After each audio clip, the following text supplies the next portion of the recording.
मनीष, उत्तर प्रदेश में हमने देखा है कि हमेशा भीड़ जुटाने को ही किसी भी नेता की जीत का सूचक माना जाता है, वो उसके स्ट्रेंथ का मापक माना जाता है। अब चूंकि डिजिटल रैलियां होंगी और जो जो तरीके हथकंडे अपनाए जाते हैं भीड़ जमा करने के लिए, उसमें करप्शन के भी चार्जेस लगते हैं, बहुत सारी चीजें होती है, चुनाव आयोग केसेस भी दर्ज करता है। तो क्या यह माना जाए कि जितना डिजिटली इलेक्शन का प्रचार प्रसार होगा उतना ज्यादा यह साफ, स्पष्ट, पारदर्शी हो पाएगा?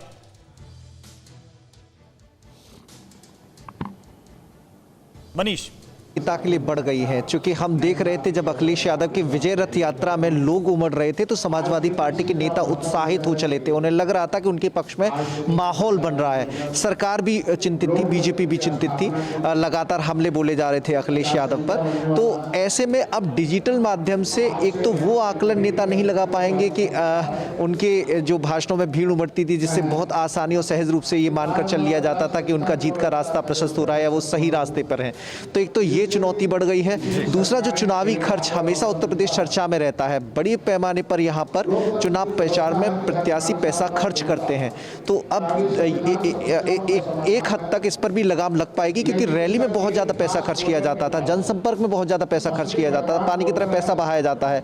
और आरोप ये भी लगते रहे और वीडियोज़ भी लगातार वायरल होती रही हैं कि प्रत्याशी जो अपने मतदाता हैं उनको भी पैसे बांटकर उन्हें प्रलोभन देकर अपने पक्ष में मतदान करने के लिए प्रवोक करते हैं। तो ऐसी चीजें भी देखने को मिलती थी। तो अब नए दौर में जब कोविड संक्रमण के बीच ये चुनाव होगा और जिसमें वर्चुअली माध्यम पर जोर दिया जाएगा, तो इन सब चीजों को रोक पाना और किस हद तक ये रोक पाने में सफल हो पाते हैं, तो ये सब धीरे धीरे स्थिति साफ हो पाएगी। और ये भी देखने वाली बात होगी कि ये चुनाव अपने आप में कई चीजों को लेकर बड़ा अनूठा होने वाला है। बिल्कुल, मनीष के पास चलते हैं। मनीष, जरा ये समझाइए, जो बात रवि कह रहे थे कि देखिए रैलियों को ही पैमाना माना जाता है हमारे देश में, खासतौर पर कि भीड़ कितनी आई है। प्रधानमंत्री की रैली को लेकर भी लगातार कांग्रेस कटाक्ष कर रही थी।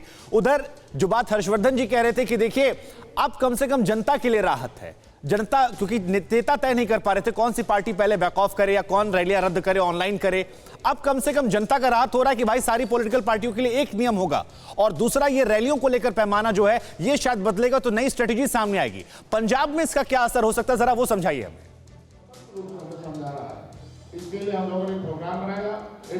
अब मैं सीधे तौर पे जो रैलियां थी पिछले कुछ दिनों की मैं आपको बताऊं तो लगातार आम आदमी पार्टी के पंजाब के अध्यक्ष भगवंत मान हो, पंजाब कांग्रेस अध्यक्ष नवजोत सिंह सिद्धू, सीएम चरणजीत सिंह चन्नी और आम आदमी पार्टी के राष्ट्रीय संयोजक अरविंद केजरीवाल और अकाली दल के अध्यक्ष सुखबीर सिंह बादल, ये लोग समझ रहे थे कि कोरोना लगातार बढ़ रहा है और वर्चुअल रैलियों पे बात आ सकती है। इसलिए इन तमाम नेताओं ने अपने जो रैलियां हैं, अपने कार्यक्रम है वो पहले ही कर लिए थे। ये नहीं चाहते थे कि बाद में इलेक्शन कमीशन ये तय करे कि किस तरह से चुनाव प्रचार होगा। इसीलिए सुखबीर बादल की आप बात कर लें, रोजाना वो अपने अलग अलग विधानसभा क्षेत्रों में जा रहे थे, पूरे पंजाब का वो दौरा कर चुके हैं।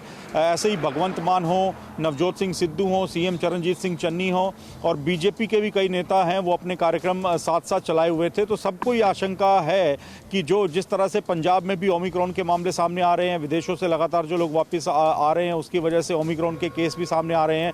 परवाह देश की, सोमवार से शुक्रवार रात 10 बजे TV9 भारतवर्ष पर।